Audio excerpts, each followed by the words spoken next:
Halo, assalamualaikum warahmatullahi wabarakatuh. Salam dari Cirebon. Oke, jumpa lagi bersama kami di channel YouTube Dokter Gaul.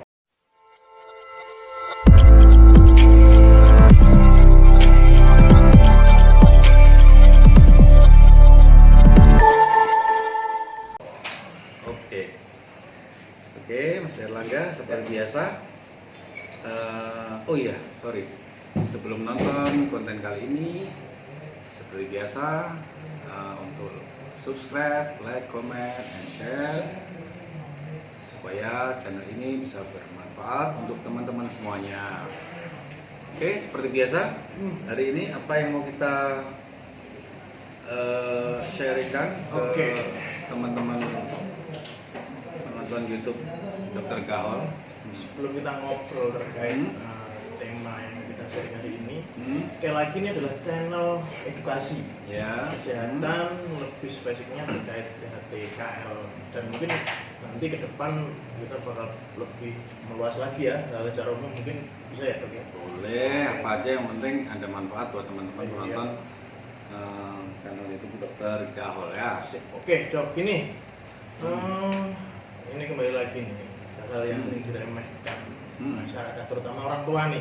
Nah, ini edukasi buat orang tua masih punya anak-anak sekitar 4-5 tahun sampai 2-3 tahun juga termasuk ya Dok ya?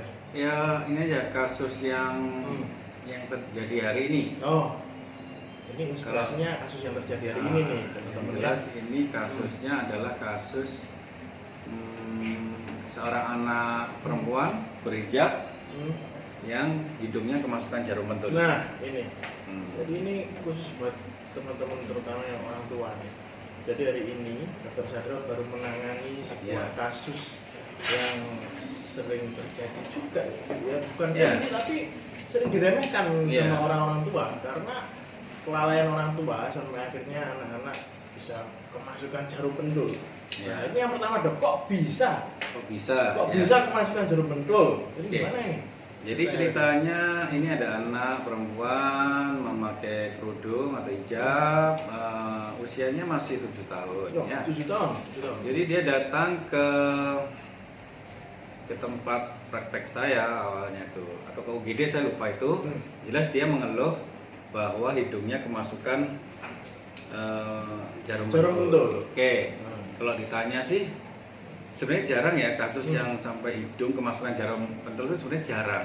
Yang sering itu justru masuk ke tenggorok, laring, atau bahkan ke trakea atau saluran napas.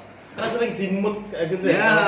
Kalau teman-teman sering tahu, mungkin nggak sengaja mungkin pernah melakukan ya.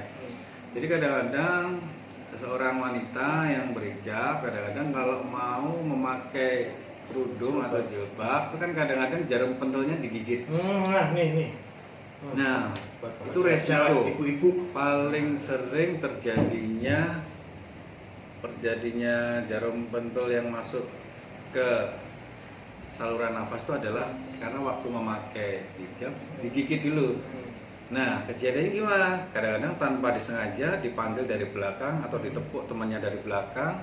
Nah, tanpa sengaja kayak gitu jarum yang digigit tadi akhirnya masuk ke dalam saluran napas. Nah, tapi yang ini agak masuk ke hidung.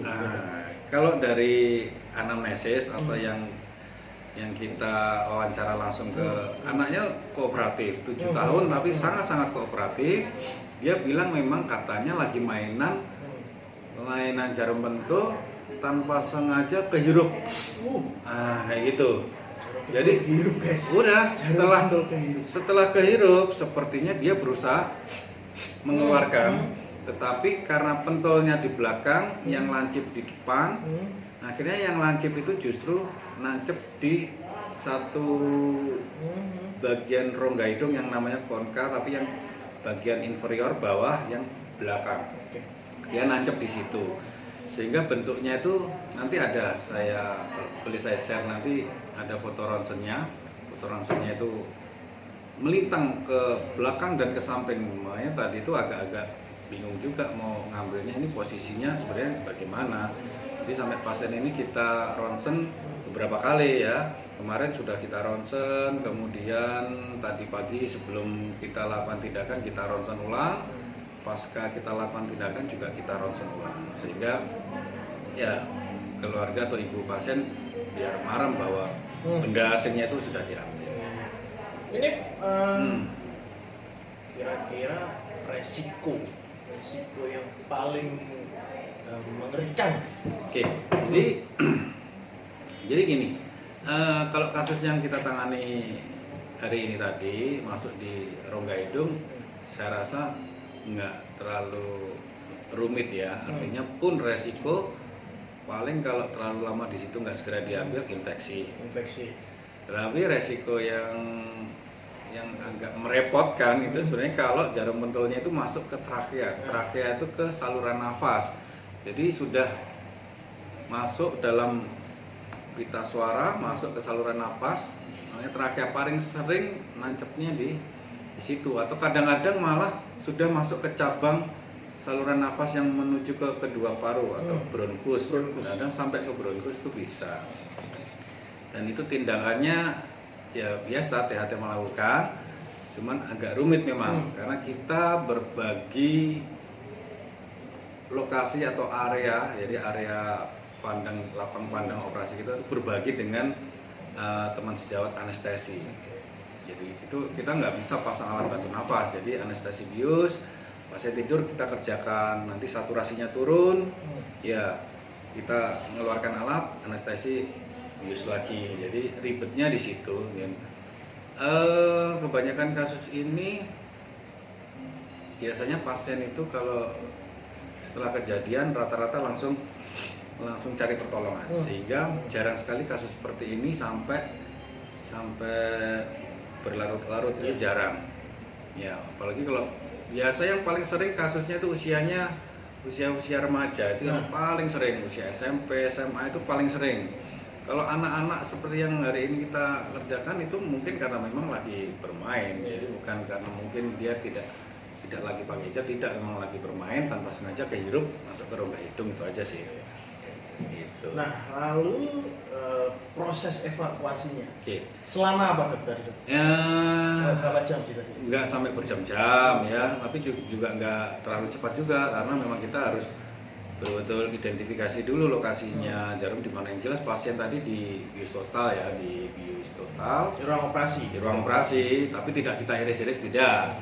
Ini pasien ditidurkan, kita langsung evaluasinya lewat rongga hidung. Setelah kita longgarkan dulu rongga hidungnya pakai obat. Setelah longgar kita identifikasi ulang, kemudian ketemulah itu namanya jarum pentulnya itu nancepnya di rongga hidung yang bagian belakang. Bagian belakang ujung paling mentok di belakang. Tuh, ya alhamdulillah tadi udah kena sih. Alhamdulillah, dan pasnya tidak ada. Ada dokumentasinya mungkin bisa. Ya, nanti coba sedikit kita nanti lah ya. sedikit share ya. Tindakan yang kita lakukan pada hari ini tadi. Bismillahirrahmanirrahim. La haula wala quwata illa billah.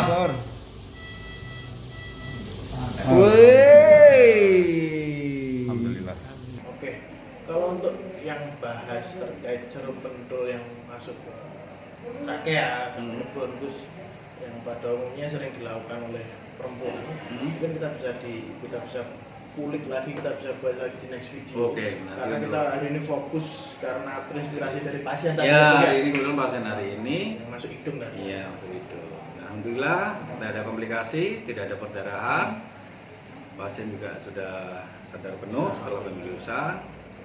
Oke, alhamdulillah. Sebuah pesan untuk para kaum wanita dan untuk ibu-ibu, untuk bapak-bapak, terutama orang tua lah. Karena 7 tahun kan seharusnya masih dalam pengawasan orang tua ya. Untuk bermain apa, walaupun sudah besar, tapi apapun itu tetap ini sebuah pesan untuk orang tua.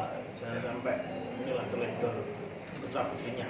Ya, semoga kasus ini bisa menjadi pembelajaran, bisa bermanfaat buat teman-teman. Nanti bila ada pertanyaan, kita jawab di komen ya.